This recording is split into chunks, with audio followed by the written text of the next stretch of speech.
أعوذ بالله من الشيطان الرجيم. بسم الله الرحمن الرحيم. الحمد لله رب العالمين، والصلاة والسلام على أشرف الخلائق أجمعين، سيدنا وسيد الأولين والآخرين، حبيبنا وحبيب إله العالمين، إمام المرسلين وخاتم النبيين، أبي القاسم المصطفى محمد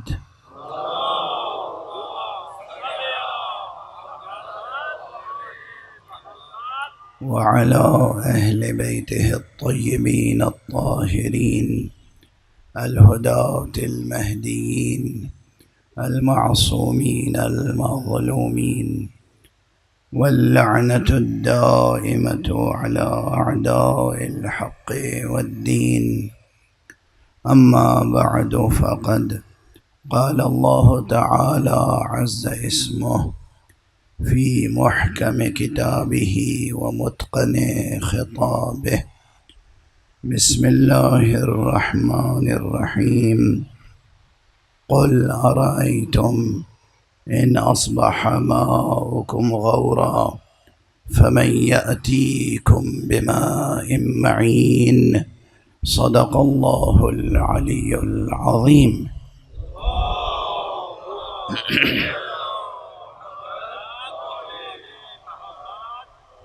ایک مرتبہ اور بلند تر صلوات.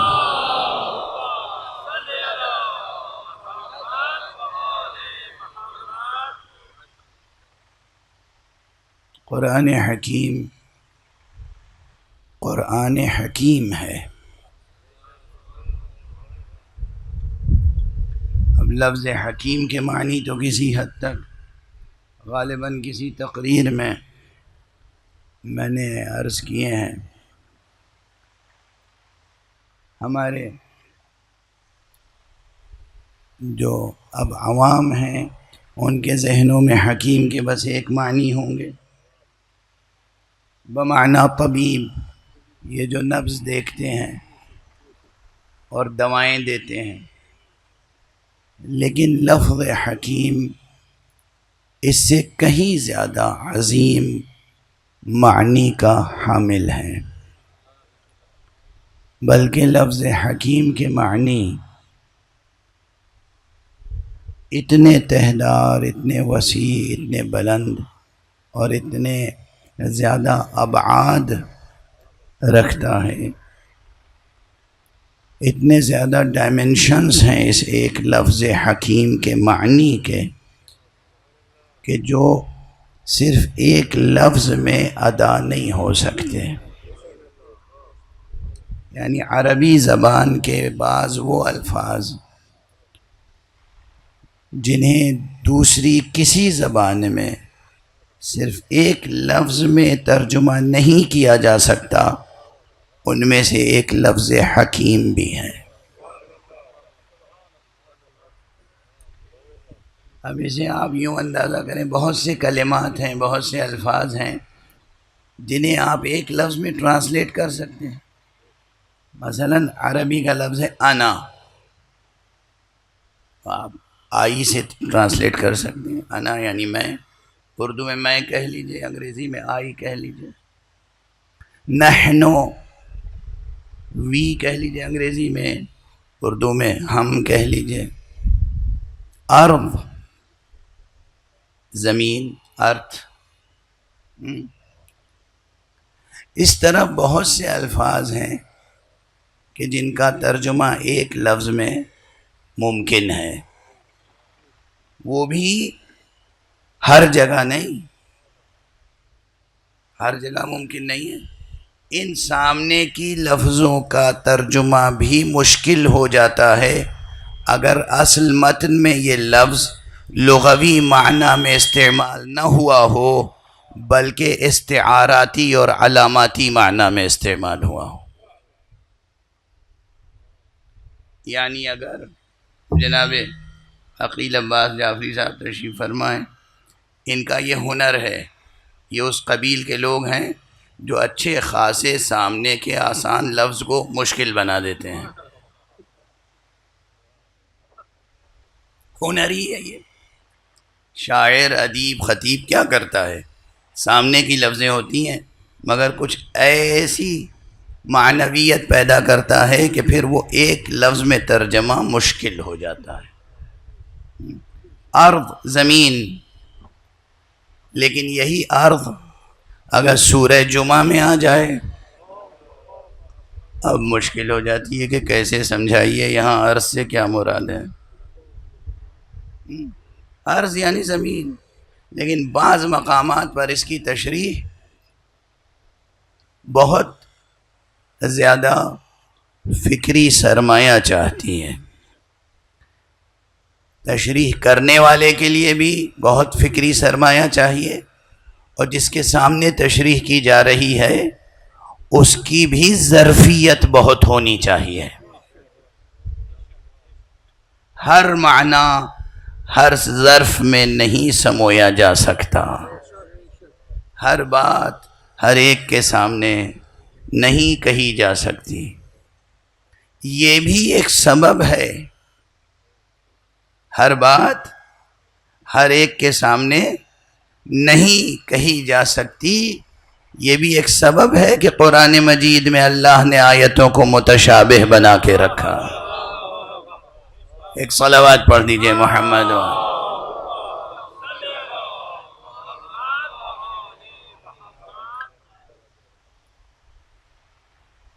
جناب اقبال شاہ صاحب غالباً جگہ فرش پر تلاش کر رہے ہیں، ادھر کرسی پہ تشریف فرما ہو جائیں، آپ آئیے ادھر تشریف لے آئیے۔ ایک صلوات پڑھ دیجئے محمد و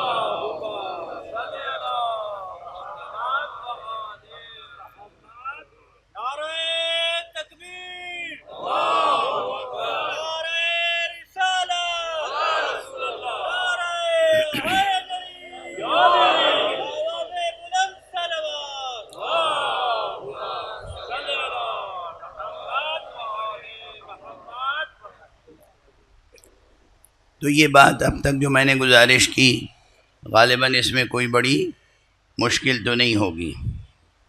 کچھ لفظیں ہیں جن کا ایک لفظ میں ترجمہ ممکن ہے، کچھ لفظیں ہیں جن کا ایک لفظ میں ترجمہ ممکن ہی نہیں ہے۔ اچھا، جو عام لفظیں ہیں جن کا ایک لفظی ترجمہ ممکن ہے، جب وہ کوئی خلاق مضامین استعاراتی اسلوب میں استعمال کرے تو اس کا ترجمہ بھی مشکل ہو جاتا ہے، چہ جائے کہ وہ کلمہ جو پہلے ہی سے ناقابل ترجمہ ہو وہ اس کی زبان سے ادا ہو جو خلاق مضامین ہے۔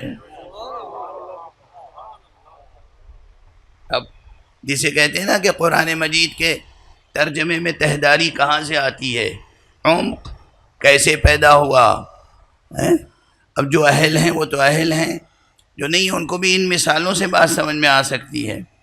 تو بہت سے کلمات عربی زبان میں ایسے ہیں جو دنیا کی کسی دوسری زبان میں ایک لفظ میں ٹرانسلیٹ نہیں کیے جا سکتے، ان میں سے ایک حکیم بھی ہے، اور قرآن حکیم ہے۔ قرآن حکیم اس اعتبار سے بھی قرآن حکیم ہے کہ وہ خود اس کی عبارتیں، اس کے کلمات، اس کے مضامین حکیمانہ ہیں، اور اس اعتبار سے بھی قرآن حکیم ہے کہ وہ حکیم کا کلام ہے۔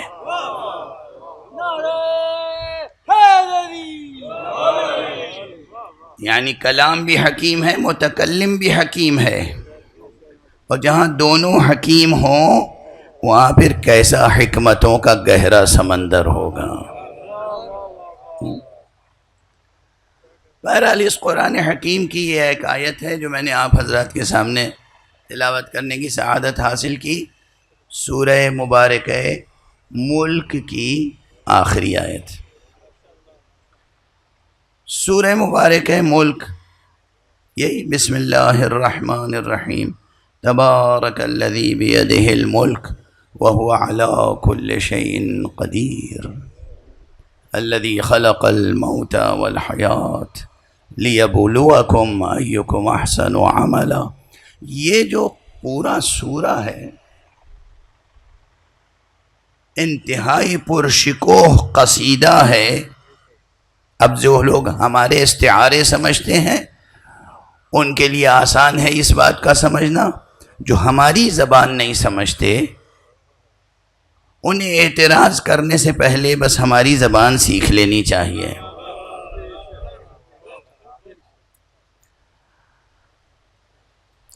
سورہ مبارک ہے ملک ایک مرصع، ایک پرشکوہ پرعظمت قصیدہ ہے جس میں تمہید قصیدے کی، تشبیب قصیدے کی توحید پر ہے، اور اختتام قصیدے کا نعت حضرت صاحب الزمان عجل اللہ تعالی فرجہ.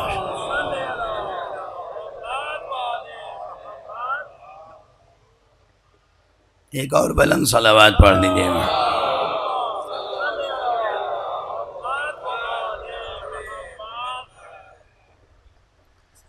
یہ موضوع بہت وسیع ہے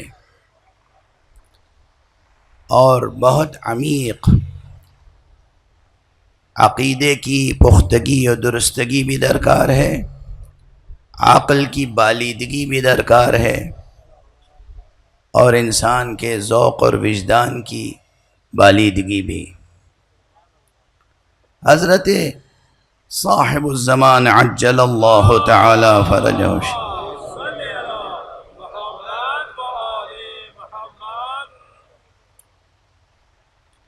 کہ وجود مبارک سے متعلق بہت بحثیں ہیں. کوئی مانتا ہے، کوئی نہیں مانتا ہے. کوئی پوچھتا ہے کہ بھائی اگر تشریف رکھتے ہیں، موجود ہیں تو نظر کیوں نہیں آتے؟ اور پھر اس پہ سوال ہوتا چلا جاتا ہے کہ اگر ہیں اور نظر نہیں آتے تو پھر ان کے ہونے کا فائدہ کیا ہے؟ ایک طول طویل بحث ہے. وہ بحث اپنی جگہ ہے. ہر سوال کا جواب عقل و عرفان و قرآن کی میزان میں موجود ہے. ایسا نہیں ہے کہ جواب موجود نہ ہو، بلکہ جواب موجود ہے. اور من جملہ ان مقامات کے کہ جہاں قرآن مجید کی آیتوں کی تعویل میں حضرت حجت عجل اللہ تعالی فرجہ الشریف کے تعلق سے روایات نقل ہوئی ہیں، ان میں سے ایک یہ مقام بھی ہے. اب یہاں پہ ذرا سا آپ حضرات کے ادبی ذوق کا پھر سہارا لوں گا. دیکھیے، کوئی موضوع جیسا ہوتا ہے اس کو بیان کرنے کے لیے ویسا ہی اسلوب اختیار کیا جاتا ہے. جیسا سبجیکٹ ہوگا ویسا ہی اسٹائل ہوگا اس کو پیش کرنے کا. موضوع اہم ہے. امام عصر عجل اللہ تعالی فرجہ الشریف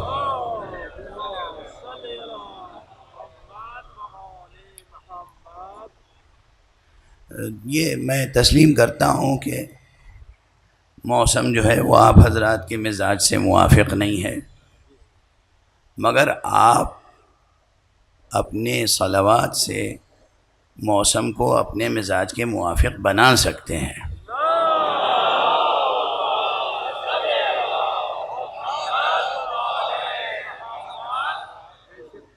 صلوات پڑھیں تو سب حضرات مل کے پڑھیں اور ہمیشہ بلند آواز سے پڑھیں.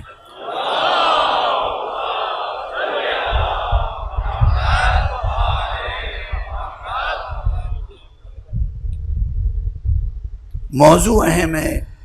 حضرت کا وجود، حضرت کی ولادت، حضرت کی غیبت، حضرت کا دوبارہ ظہور، یہ موضوعات بہت اہم ہیں. لیکن دنیا بھر کے مذاہب میں، ادیان میں، تمام ادیان میں تقریباً اس موضوع سے ملتے جلتے موضوعات موجود ہیں. یہ کوئی ایک ایسی بات نہیں ہے کہ جس پر صرف ایک مسلمانوں کا ایک مسلک یا ایک فرقہ، ایک مذہب اعتقاد رکھتا ہو بے جہت و بے دلیل. ایسا نہیں ہے. دنیا کے تمام ادیان میں اور تمام مذاہب میں ایک حقیقت منتظر کا تصور موجود ہے. یہ حقیقت منتظر خدا کے متعلق یہ ترکیب درست نہیں ہے. حقیقت منتظرہ یا حقیقت منتظر یہ ترکیب خدا کے لیے اصلا درست نہیں ہے. خدا منتظر نہیں ہے. خدا وہ نہیں ہے جس کا انتظار کیا جا رہا ہے. خدا وہ ہے جو ہے، ثابت ہے، موجود ہے، ازل سے ہے. اس کا انتظار نہیں کیا جا رہا ہے. واضح ہے یہ ترکیب. منتظر کسے کہتے ہیں؟ منتظر انتظار کرنے والا. منتظر جس کا انتظار کیا جائے. تو اب بتائیے، آپ اللہ کا انتظار کر رہے ہیں؟ اللہ تو ہے. اللہ حقیقت منتظر نہیں ہے. تو کوئی اور ایک حقیقت منتظر ہے جسے اللہ سبحانہ و تعالی نے اپنی ایک خاص نشانی اور اپنی ایک خاص حجت بنا کر پردہ دہر میں رکھا ہے. یہاں پر دیکھیے، جو رسمی اور عام مضامین ہیں اور مشہور روایات ہیں وہ تو آپ سنتے ہی رہتے ہیں. انہی کو اگر دہرا دوں تو شاید اتنی زیادہ مفید بات نہ ہوگی، چونکہ وہ روایتیں ہیں، ثابت ہیں، مشہور ہیں، موجود ہیں. اس لیے کچھ ایسے اشارے عرض کر دوں جو مشہور نہیں ہیں. ابھی جو میں نے ترکیب استعمال کی، اللہ سبحانہ و تعالی نے ایک ذات کو، ایک ہستی کو، ایک امام کو اپنی خاص نشانی بنا کر اور اپنی خاص حجت بنا کر پردہ دہر میں محفوظ رکھا ہے. یہاں میں نے پردہ دہر کہا ہے، پردہ زمان نہیں کہا. یہ بھی ایک نکتہ ہے. کیوں؟ یہ فقیر اس نظریے کا قائل ہے جو حضرت میر داماد علیہ الرحمہ نے پیش کیا تھا. میر باقر داماد اسلامی تاریخ فکر و فلسفہ کے ایک بہت بڑے نام کے حامل ہیں. بہت بڑا نام ہے میر باقر داماد کا، جن کی اصالت فکر تھی. Original thinker, original philosopher. صرف یہ نہیں کہ فلاں نے یہ کہا اور فلاں نے یہ کہا اور فلاں نے یہ کہا. دوسروں کے قول کو صحیح سمجھ لینا یہ بھی ایک بڑا مرتبہ علمی ہوتا ہے. لیکن خود کوئی نئی بات پیش کرنا یہ ظاہر ہے کہ بہت بڑا مرتبہ ہوتا ہے. عموماً ہماری یونیورسٹیز میں اور مدرسوں میں جو بڑے اساتذہ فلسفے کے ہیں وہ بھی کیا ہیں؟ فلسفہ داں ہیں. یعنی انہوں نے فلسفے کی کتابیں پڑھی اور ان کتابوں کو اچھی طرح سمجھا اور اچھی طرح سمجھانے کی قدرت رکھتے ہیں. ارسطو نے کیا کہا، افلاطون نے کیا کہا، سقراط نے کیا کہا، اور جناب والا فارابی نے کیا کہا، ابن سینا نے کیا کہا، میر داماد نے کیا کہا، ملا صدرہ نے کیا کہا، ملا ہادی سبزواری نے کیا کہا، علامہ طباطبائی کیا کہتے ہیں، علامہ مطہری کیا کہتے تھے، آیت اللہ شہید محمد باقر الصدر کیا کہتے تھے.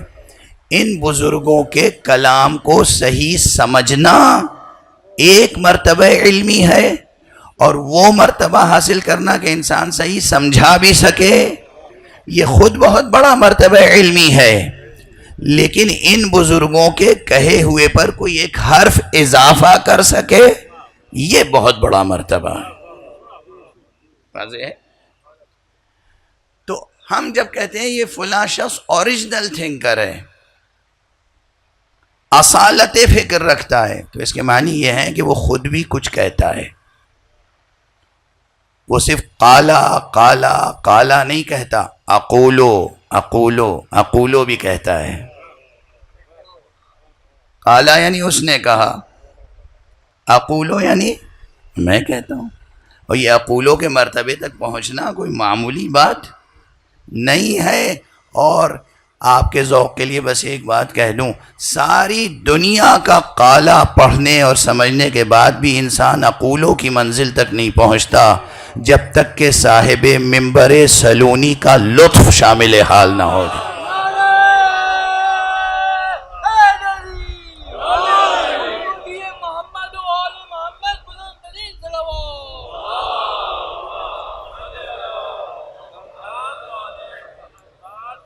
جب تک باب مدینۃ العلم کی چشم کرم نہ ہو، اسے لکھ لیں، جتنے ہیں سب اپنے لوح قلب پہ لکھ لیں۔ یہ جو حضرت نے فرمایا ہے نا، انا مدینۃ العلم وعلی بابھا، میں شہر علم ہوں اور علی اس کے در ہیں، تو در ہیں تھے نہیں، در تھے نہیں، در آج بھی ہیں۔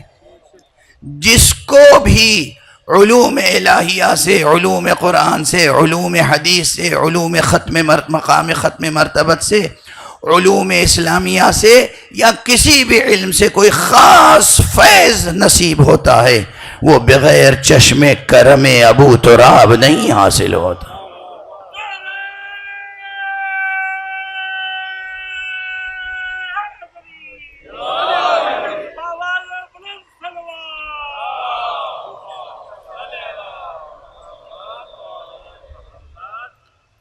بہرحال اب میں پھر وقت کی رعایت کرتے ہوئے اصل محور سے قریب رہوں۔ یہ جو موضوع ہے حضرت حجت عجل اللہ تعالی فرجہ الشریف سے متعلق، یہ ہے اہم۔ عموماً آپ کو صاحب الزمان کہتے ہیں، ہر دور کا نبی یا رسول یا ہر دور میں جو اللہ کی حجت ہے وہ اس دور کا صاحب ہوتا ہے، وہ واسطہ فیض ہوتا ہے۔ اللہ کا فیض جاری ہے، لیکن ہر موجود تک اس کا فیض پہنچنے کے لیے ایک خاص واسطہ ضروری ہے۔ اب بہت سے لوگ اسی تصور کو نہیں مانتے، واسطہ فیض ہم نہیں مانتے، یہ صوفیوں کی من گھڑت ہے اور یہ وحدت الوجودیوں کی من گھڑت ہے۔ نہ میں وحدت الوجودیوں کا ترجمان ہوں، نہ میں صوفیوں کا ترجمان ہوں۔ میں تو کوشش کرتا ہوں کہ سب کچھ پڑھنے کے بعد وہ کہوں جو مطابق قرآن اور مطابق سنت مصطفیٰ صلی اللہ علیہ وآلہ وسلم۔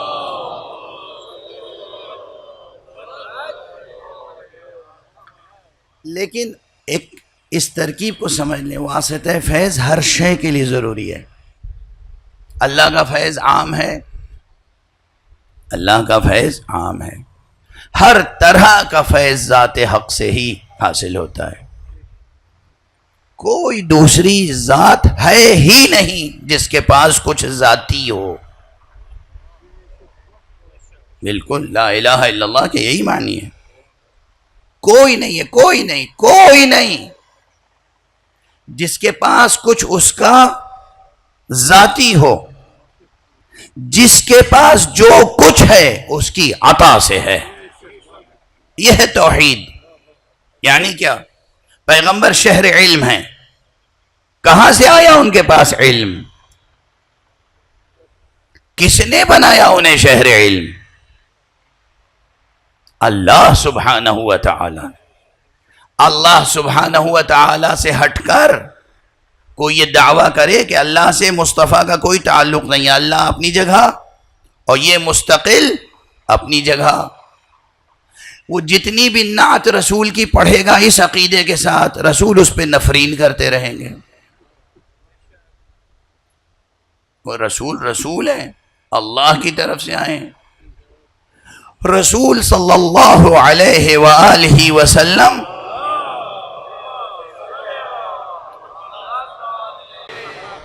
رسول ہیں، عبد ہیں، مخلوق ہیں.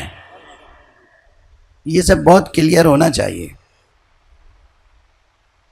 یہ فضا میں جو ذرا سا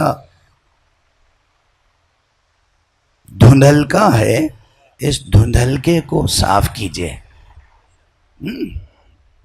توحید کے معاملے میں کوئی دھندلکا نہیں ہونا چاہیے. دل اور ذہن روشن رہے. لا الہ الا اللہ، کوئی نہیں اللہ کے علاوہ جو مستقل بالذات ہو. سب اللہ کی مخلوق ہیں. مصطفیٰ اللہ کی مخلوق ہیں، مرتضیٰ اللہ کی مخلوق ہیں، زہرا اللہ کی مخلوق ہیں، حسن حسین علیہم الصلاۃ والسلام یہ سب اللہ کی مخلوق ہیں. یہ معبود نہیں ہیں، یہ اللہ نہیں ہیں، یہ رب نہیں ہیں، یہ اللہ کی مخلوق ہیں، یہ اللہ کے عبد ہیں، یہ اللہ کے مربوب ہیں. فرق ہے تو کیا ہے؟ باقی مخلوقات کے لیے اللہ کی جانب سے یہ واسطہ فیض ہیں. یہ حقیقت ہے، اس کا انکار نہیں کر سکتے، اس کا انکار نہیں کر سکتے. یعنی جو کچھ خدا کی جانب سے ملے گا وہ کس کے طفیل میں، کس کے توسل سے، کس کے ذریعے سے، کس کے ہاتھوں سے، کس کے قدموں سے ملے گا.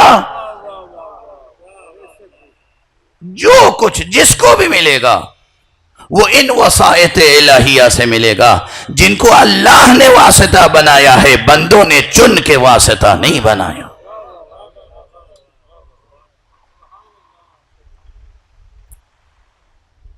اب واسطہ فیض کی بات آگے تھوڑی سی وضاحت کر دوں.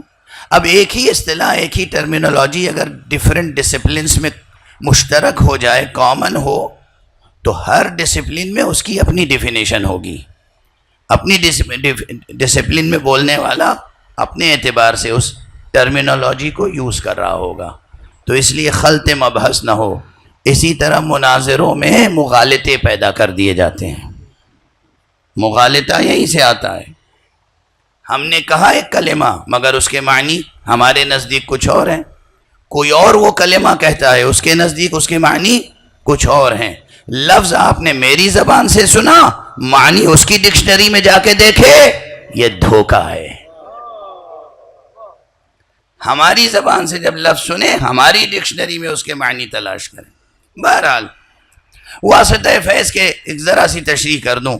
آسان ہے، جو اہل علم ہیں ان کے لیے تو مشکل نہیں ہے، لیکن بچوں کے لیے اور جوانوں کے لیے جو ایک دھندل کا بنایا ہوا ہے لوگوں نے، اس میں ذرا سا روشن ہو جائے وہ بات. ہر شے کے لیے واسطہ فیض ہے.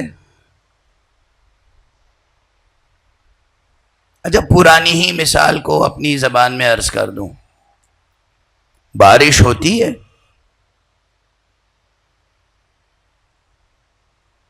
کیوں ہوتی ہے؟ کس لیے ہوتی ہے؟ کیا کام ہے اس کا؟ بارش نہ ہو تو آپ پریشان کیوں ہو جاتے ہیں؟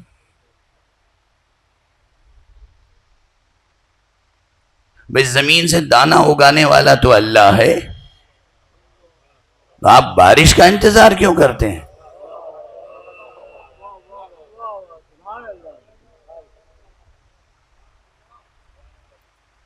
زمین سے دانہ کون اگاتا ہے؟ اللہ. قرآن مجید میں بھی کہا ہے أَأَنْتُمْ تَزْرَعُونَهُ أَمْ نَحْنُ الزَّارِعُونَ، کیا تم اسے زراعت پیدا کرتے ہو یا ہم ہیں زارع؟ تو دانہ اگاتا ہے، زمین سے رزق دیتا ہے اللہ، بے شک. پھر بارش کا انتظار کیوں ہے؟ عجب بارش، دیکھیں واسطے، ایک تو واسطہ ہوتا ہے، پھر واسطے میں بھی مراتب ہیں. زمین سے اناج اگانے کے لیے، رزق روزی حاصل کرنے کے لیے آپ پانی کا انتظار کرتے ہیں، وہ بھی پانی وہ جو آسمان سے نازل ہو. لیکن براہ راست آسمان سے پانی نازل بھی نہیں ہوتا. یہ آسمان اور زمین کے بیچ میں بادل نام کی کیا چیز ہے؟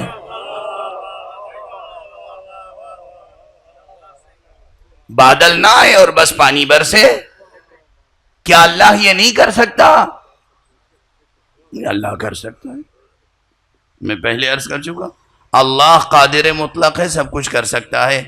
وہ سب کچھ کر سکتا ہے مگر ہر شے میں کچھ ہو جانے کی صلاحیت نہیں ہوتی. تو ایک تو آپ زراعت کے لیے پانی کے منتظر رہتے ہیں، اور پھر پانی کے لیے بادل کے منتظر رہتے ہیں. یعنی بیچ میں کچھ واسطے ہیں نا، ذریعے ہیں، وسیلے ہیں نا. ارے بھائی ایسے کیسے وسیلوں کا انکار کر دیجئے گا؟ وسیلوں کا انکار، وسیلوں کی قسمیں ہیں، وسیلوں کے درجات ہیں، وسیلوں کے مراتب ہیں. وسیلوں کا انکار نہیں کر سکتے جن کلمات کو بلا وجہ متشابہ بنایا گیا. ان میں سے ایک یہ کلمہ بھی ہے جو صاف صاف قرآن مجید میں موجود ہے. یا ایھا الذین آمنوا اتقوا اللہ وابتغوا الیہ الوسیلہ. اے ایمان لانے والو، خدا کا خوف کرو اور اس تک پہنچنے کے لیے وسیلہ اختیار کرو.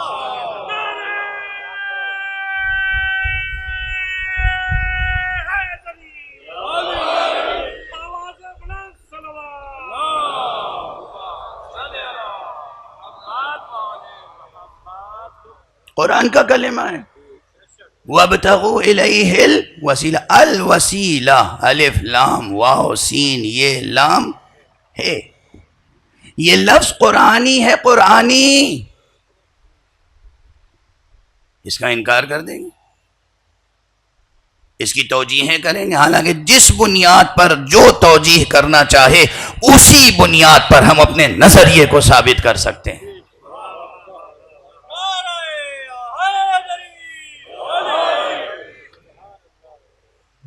اکثر یہ ہوتا ہے کہ میری طبیعت بہت مزمحل ہوتی ہے، ممبر پر آنے سے پہلے سوچتا ہوں کہ کچھ پڑھ بھی پاؤں گا یا نہیں، اور جب ممبر پر آتا ہوں اور آپ لوگ حضرات صلوات بھیجتے ہیں تو ایسی تاثیر ہوتی ہے اس میں کہ دھیرے دھیرے طبیعت میں انشراح پیدا ہوتا ہے اور بیان پھیلتا چلا جاتا ہے.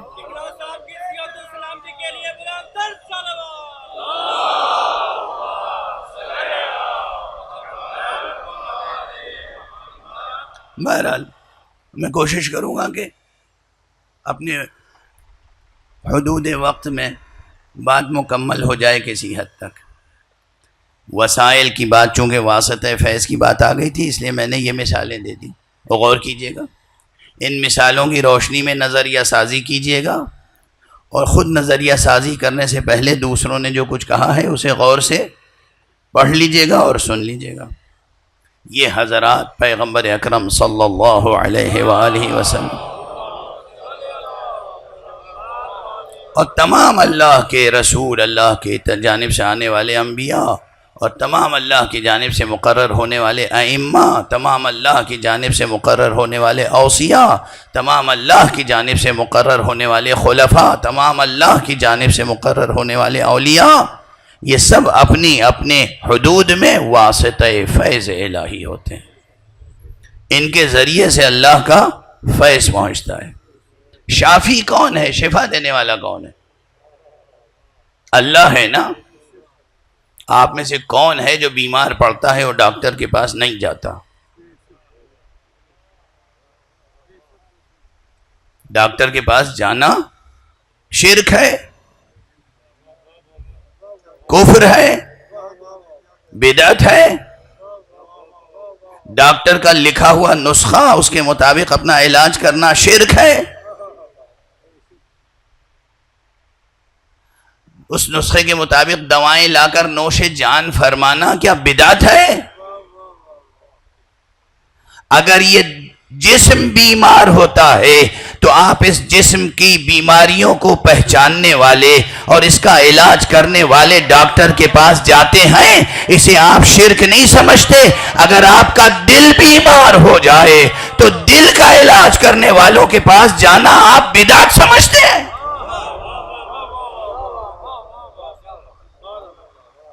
وہ طبیب جو طبیب نفوس ہے، طبیب قلوب ہے، طبیب ارواح ہے، اسی کا نام تو محمد مصطفیٰ صلی اللہ علیہ وآلہ۔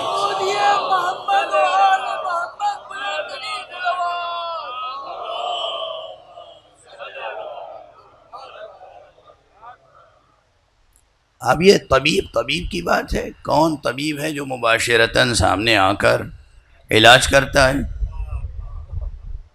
کوئی طبیب ایسا بھی ہو سکتا ہے کہ جو سامنے نہ آئے علاج کر دے۔ اب بچوں کے لیے تو بہت ہلکی پھلکی ہی مثال دی جا سکتی ہے نا اس وقت، تاکہ تیزی سے آگے بڑھ جائیں۔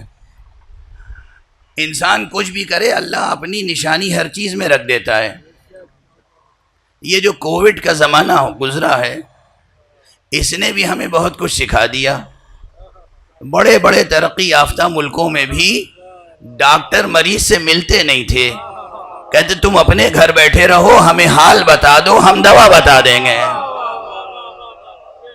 اب ہم نے اپنی بدعمالیوں سے پوری دنیا کو ایک خاص قسم کی کووڈ میں لپیٹ رکھا ہے، اللہ نے بھی اپنے ڈاکٹر کو پردہ دہر میں چھپا رکھا ہے۔ صلوات پڑھ دیں محمد و آل۔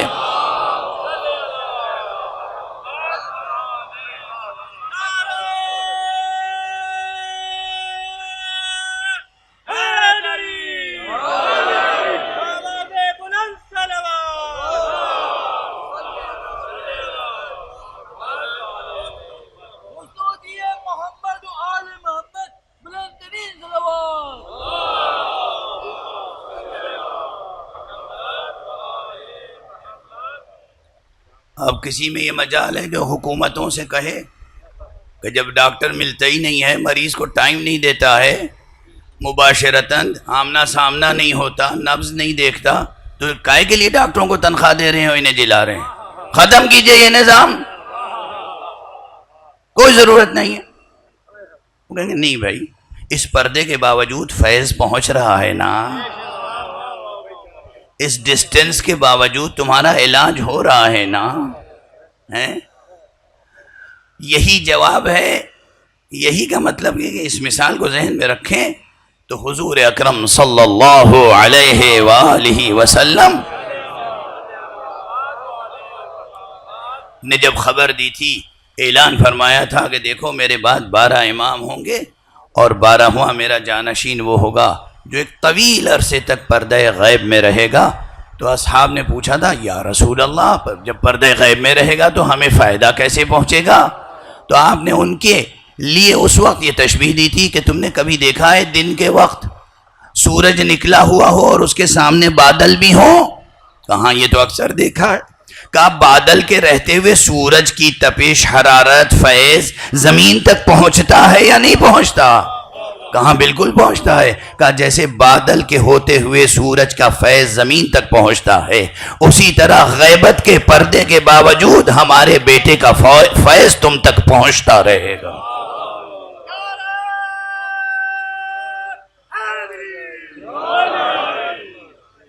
یہ سب وہ باتیں جو اکثر علماء اور خطباء دہراتے رہتے ہیں، کوئی بہت نئی بات میں نے نہیں عرض کی ہے، لیکن یہ توجہ دلانا مقصود تھا کہ جس طرح وجود حقیقی ان کا پردے میں رکھا، قرآن میں ان کا نام بھی پردے میں رکھا ہے۔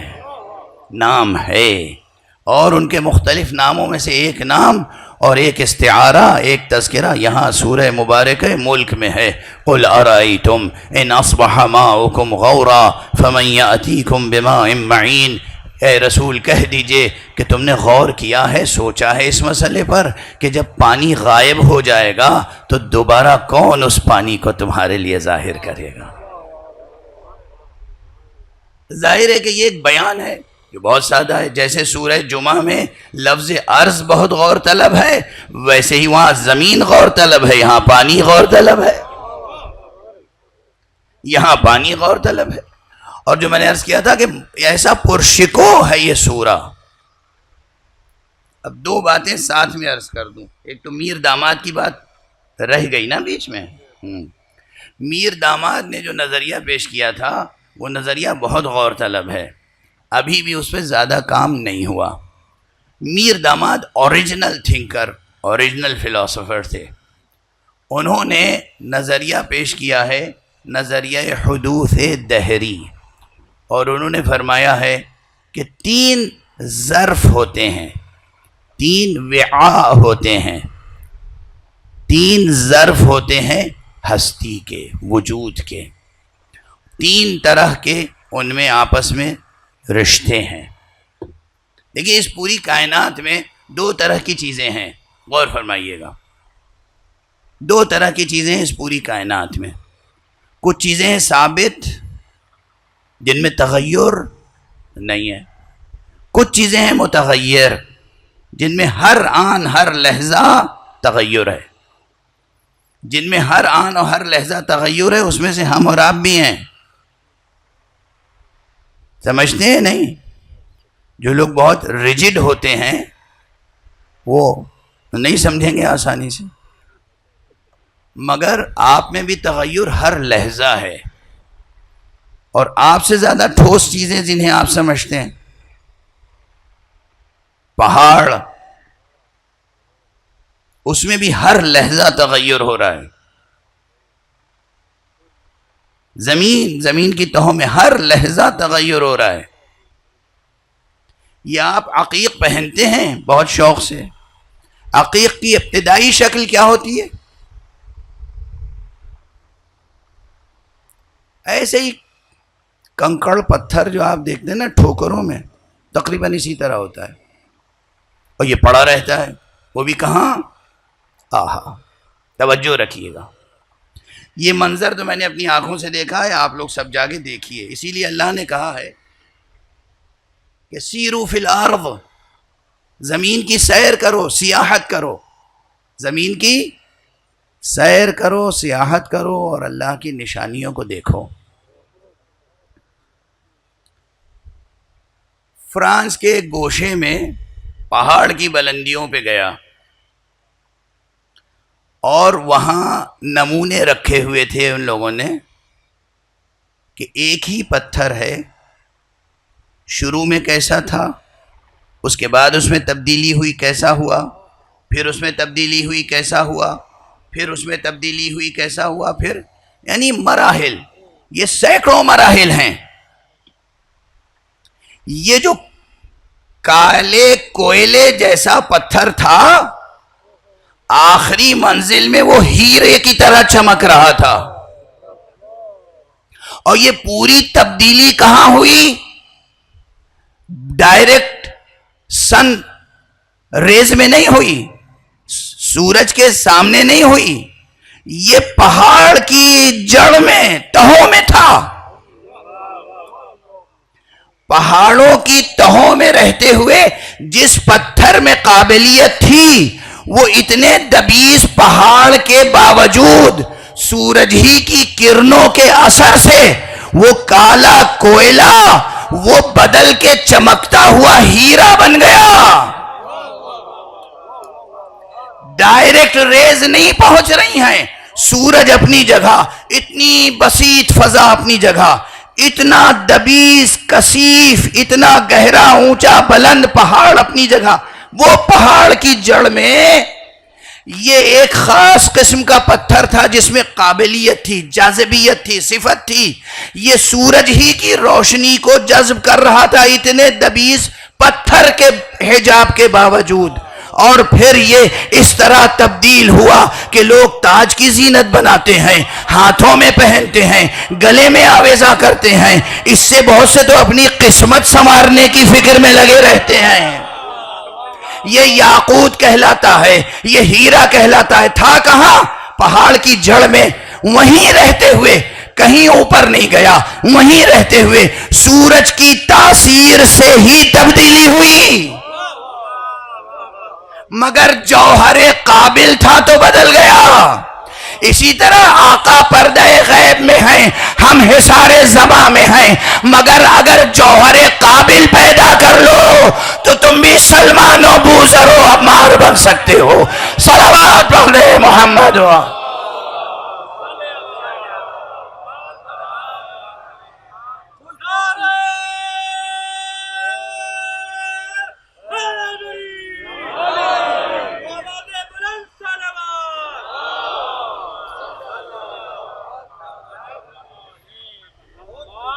امام ہیں وہ کہاں ہیں؟ حجاب دہر میں ہیں. اب بات سے بات نکلتی ہے، یہ تو بات آ گئی تھی تغیر پر. ہر چیز میں تغیر ہے، پہاڑ میں تغیر ہے، اور ہر سطح پر الگ الگ تغیر ہے. پہاڑ کی چوٹی پر جو ڈائریکٹ ریز پڑ رہی ہیں وہ نہیں یاقوت بنا،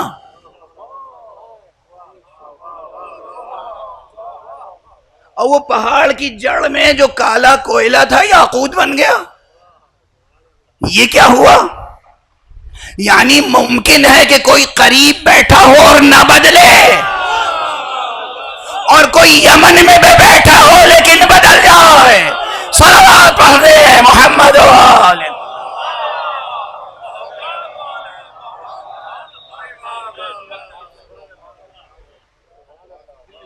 یمن میں تھے حضرت اویس قرنی، یمن میں تھے حضرت اویس. ارے ارباب سیر و سلوک کا ایک پورا سلسلہ ہے، سلسلہ اویسیہ. ہم ان چیزوں سے بے خبر نہیں ہیں. سلسلہ اویسیہ پورا ایک سلسلہ ہے. جناب اویس قرنی نے پوری زندگی رسول کو نہیں دیکھا، ملاقات نہیں ہوئی رسول کے عہد میں رہتے ہوئے. گویا ایک غیبت کا پردہ پڑا رہا. اویس قرنی میں اور حضور کے وجود مبارک میں ایک پردہ پڑا رہا، لیکن یمن سے خوشبو محسوس کرتے رہے رسول. اجر رسول کے مقابلے میں اویس کی کیا حقیقت ہے؟ اگر اویس کے اندر جوہر قابل ہے اور ایسا ہے کہ حضور محسوس کر سکتے ہیں اس کی خوشبو، تو حضور جو رسول اللہ ہیں، نبی اللہ ہیں، حجت اللہ ہیں، واسطہ فیض ہیں، ان کی کس قدر شدت کے ساتھ ان کے آثار و فیوز و برکات محسوس کرتے ہوں گے اویس وہاں بیٹھ کر. اور ہمارے یہاں ضعیف شے کا اثر دور تک پھیلتا ہے یا قوی شے کا اثر؟ قوی شے کا اثر پھیلتا ہے نا. اب اگر اویس جیسا ضعیف رسول کے مقابلے میں، ہمارے مقابلے میں نہیں، اگر اویس قرنی جیسا ایک انسان ضعیف اپنے اندر قابلیت پیدا کر لے، محبت پیدا کر لے، عشق پیدا کر لے، ایمان پیدا کر لے، کمال ایمانی پیدا کر لے، کمال نسبت پیدا کر لے، تو اس کے وجود کی خوشبو شمیم وجود اویس قرنی اگر اتنی پھیل سکتی ہے تو دل بند زہرا، وارث مصطفیٰ، حجت خدا، پردہ دہر میں رہ کر اس کے امواج فیض کس طرح فیضیاب کرتے ہوں گے.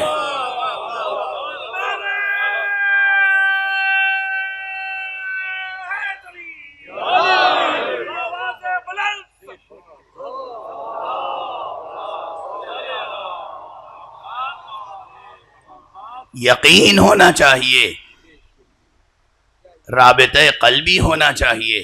امام کا فیض آپ تک پہنچے گا، آپ کی باتیں امام تک پہنچیں گی، آپ کو امام کے ذریعے سے اللہ کا فیض پہنچے گا. بہرحال جلدی سے اس بات کو مکمل کر دوں جو بات آ گئی تھی، بالکل تشنا نہ رہ جائے نا، کہ دو قسم کی چیزیں، ایک ثابت، ایک متغیر. ایک میں ہر وقت تغیر ہے، چینج ہے. یہ جتنی چیزیں آپ دیکھ رہے ہیں، یہ لوہا آپ سمجھ رہے ہیں کہ اس میں تغیر نہیں ہے، اس میں بھی تغیر ہے. اب یہ چیزیں مجھے سمجھانے کی ضرورت نہیں ہے، سائنس کی ابتدائی کتابوں میں سب کچھ ہے نا. چوتھی، پانچویں، چھٹی میں بچے سمجھ جاتے ہیں کہ کیا حقیقت ہے اس مادے کی. تو ہر شے ہم جو دیکھ رہے ہیں متغیر ہے، لیکن کچھ چیزیں ضرور ہیں جو ثابت ہیں. تو دو قسم کی چیزیں ہیں، متغیر، ثابت. ان دونوں میں تین ہی قسم کے رشتے ہو سکتے ہیں. ایک متغیر کا متغیر سے رشتہ، ایک ثابت کا ثابت سے رشتہ، ایک ثابت کا متغیر سے رشتہ. بس یہ تو بالکل سامنے کی بات ہے نا. ثابت کا ثابت سے رشتہ، متغیر کا متغیر سے رشتہ، اور ثابت کا متغیر سے رشتہ. چوتھے کسی رشتے کا تصور نہیں کیا جا سکتا. اب کیمسٹری کے بچوں کے لیے تھوڑی دیر کے لیے سمجھانے کے لیے کہہ سکتے ہیں بانڈ فارمیشن جو ہوتا ہے. کیمسٹری میں ابتدا میں سنا ہوگا نا کہ یہ الیکٹرانز اور الیکٹرانز کی حرکتیں، اور الیکٹران ایک ایٹم سے نکل کے دوسرے ایٹم کی طرف جاتا ہے تو کیا قیامت ہوتی ہے، اور کتنی انرجی وہاں پہ خرچ ہوتی ہے، اور ظاہر آربٹس کا نظام کیا ہے. اب یہ سب تو پڑھ کے بھول گئے نا ہم. اب جب بھول گئے تو آپ لوگ یاد دلائیں گے کہ ہم یاد دلائیں گے آپ کو. تو ہر چیز میں ایک رشتہ ہے. ان تمام رشتوں کی حقیقت کیا ہے؟ بس یہی تین، یا ثابت کا ثابت سے رشتہ، یا ثابت کا متغیر سے رشتہ، یا متغیر کا متغیر سے رشتہ. جب بھی کوئی رشتہ ہوتا ہے تو وہ کسی ظرف میں ہوتا ہے. اب یہ بس سن لیجئے اور تحقیق کیجئے گا. ثابت کا ثابت سے جو رشتہ ہوتا ہے وہ ہے ظرف سرمد. کیا ہے؟ سرمد. یہ لفظ قرآن مجید میں بھی ہے. متغیر کا متغیر سے جو رشتہ ہوتا ہے وہ ہے ظرف زمان، اور ثابت کا متغیر سے جو رشتہ ہوتا ہے وہ ہے ظرف دہر. سمجھ میں آئی بات؟ آسان ہے اتنی. بھول جائیے گا تو دوبارہ ریوائنڈ کر کے سن لیجئے گا، ٹھیک ہے نا.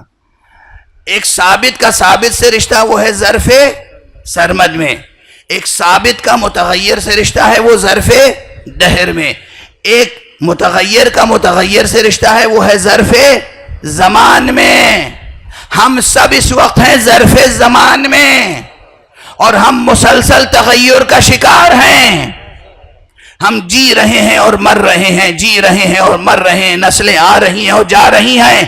ایک حقیقت کو اللہ نے ظرف دہر میں رکھا تاکہ ثابت کا متغیر سے رشتہ برقرار رہے.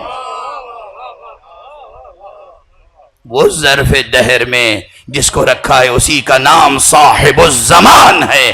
صلوات پڑھ دیں محمد و آل محمد.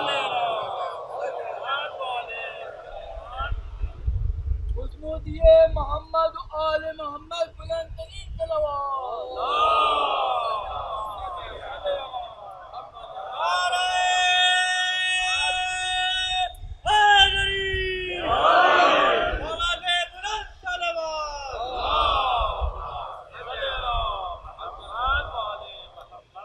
اب ظاہر یہ بحثیں دقیق تو ہیں، عمیق ہیں، بہت تفصیلات ہیں ان کی، لیکن ایک ایسے مجمع میں کہ جہاں دانشور بھی ہوں اور ایک ایسا شخص بھی ہو جو عام انسان ہے اور ارادتاً عقیدتاً آ گیا ہے، سب کے لیے کچھ تبرک معنوی موجود رہے.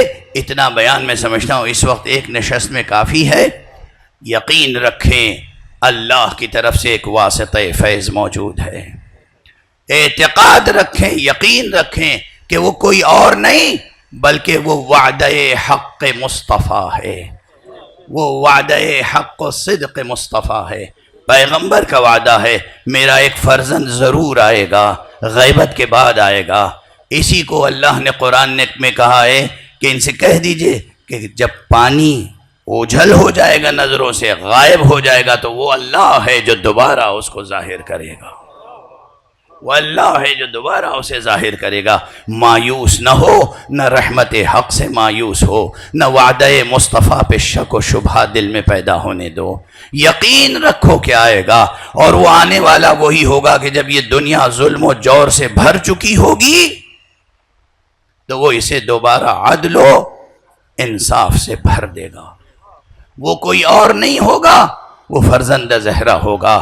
وہ کوئی اور نہیں ہوگا، وہ پسر حسن ہوگا. وہ کوئی اور نہیں ہوگا، وہ نسل حسین سے ہوگا. وہ کوئی اور نہیں ہوگا، وہ ہوگا فخر مریم.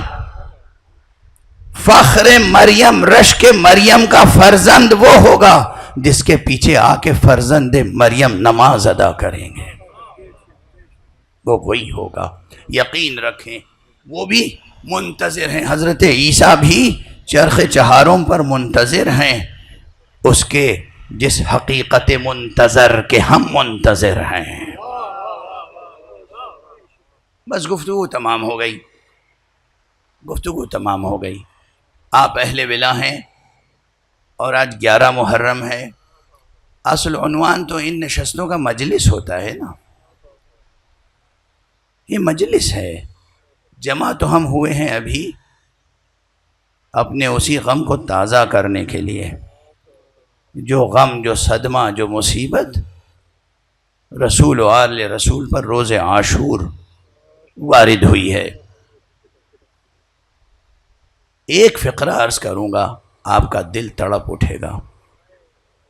آقا امام زمان تشریف لائیں گے، اس دنیا کو جو ظلم و جور سے بھری ہوئی ہوگی عدل و انصاف سے بھریں گے۔ بعض روایتیں ہیں کہ قاتلان حسین سے انتقام بھی لیں گے۔ جب میرا دل تڑپ اٹھتا ہے جب یہ روایتیں پڑھتا ہوں، اور دل سے فریاد اٹھتی ہے، آقا فرزند زہرا آپ انتقام لیں گے؟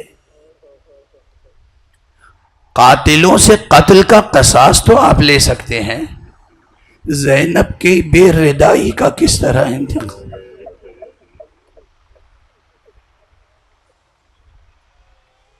اجرکم علی اللہ۔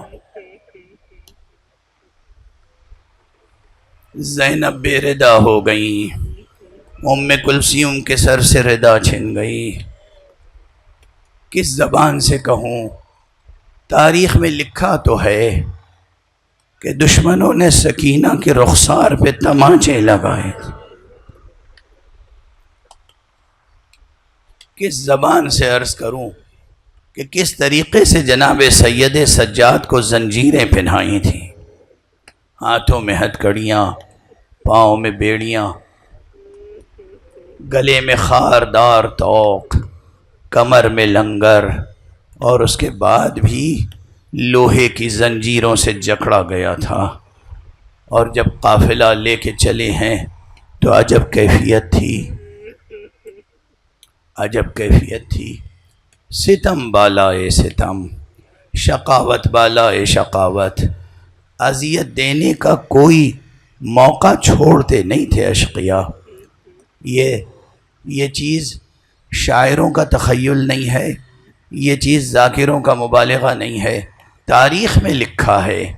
سادہ سا بیان تاریخ کا آپ کے دل کو تڑپاتا رہتا ہے اور قیامت تک تڑپائے گا کہ جب 11 محرم کو اسیروں کا قافلہ لے کے چلے تو اس طرف سے لے کے چلے جہاں حسین کا لاشا بے گور و کفن پڑا ہوا تھا۔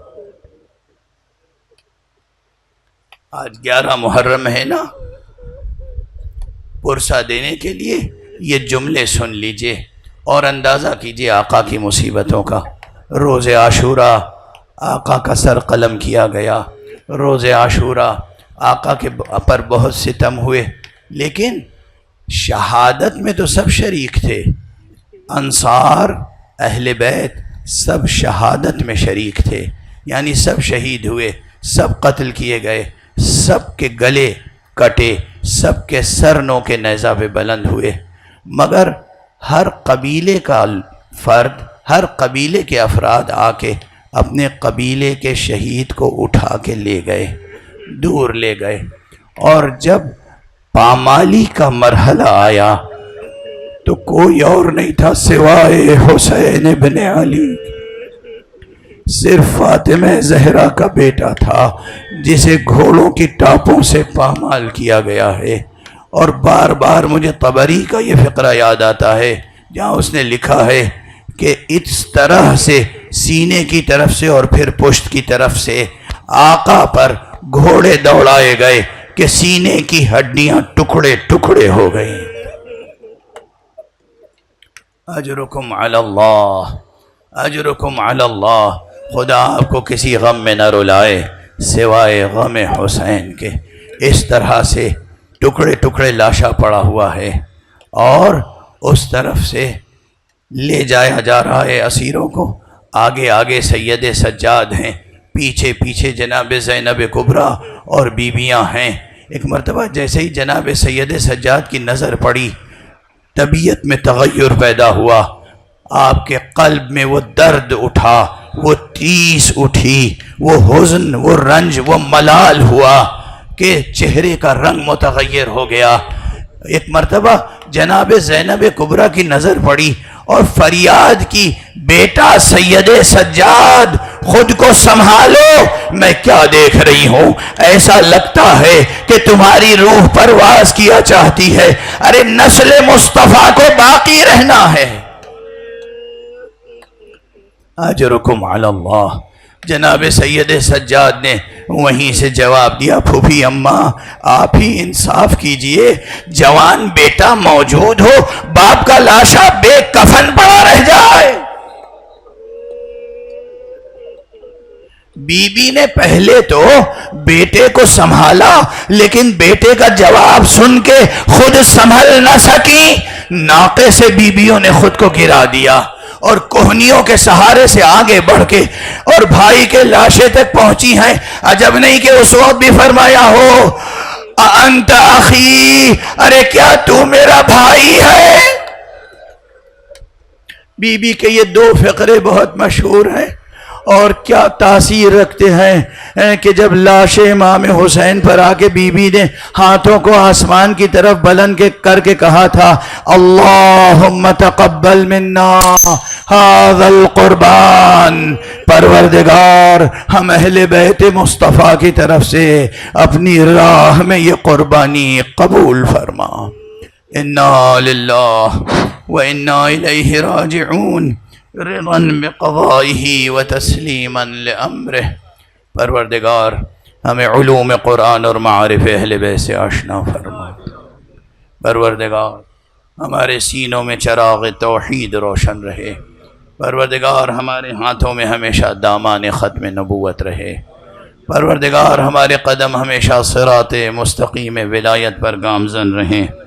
معبود پروردگار تیرے بنائے ہوئے وسائل اور وسائط فیض سے ہمارا رشتہ ہمیشہ برقرار رہے، ہم تیرے علاوہ کسی کے محتاج نہ ہوں۔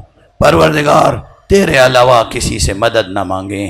معبود تو اپنے وسیلوں سے، اپنے واسطوں سے ہماری مدد فرما، اپنے واسطوں اور وسیلوں سے ہمارا رشتہ ہمیشہ برقرار فرما۔ پروردگار اپنے ولی آخر کو اذن ظہور عطا فرما اور ان کے ہاتھوں سے اپنی رحمت و رافت و عدالت کا پرچم لہرا دے۔